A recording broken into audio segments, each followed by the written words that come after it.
On a normal day, I would say celebrating something like murder or death is wrong, and it is. But I believe there are exceptions to this.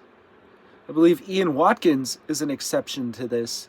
Ian Watkins is the former lead singer to the band Lost Prophets and also one of the world's most prolific child sex offenders.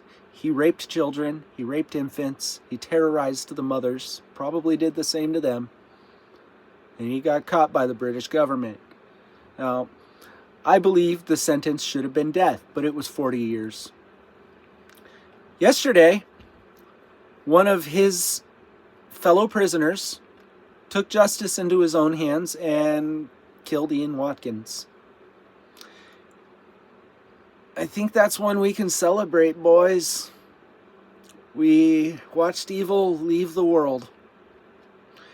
Don't celebrate the act of murder, but Ian Watkins is gone, and we can certainly celebrate that. If you don't know about Ian Watkins, or you don't agree with me, look up his name on YouTube. You will find documentaries. They are dark, they are disturbing. You will be horrified. Get ready for some dark shit. Well, I'm going to go have a beer now.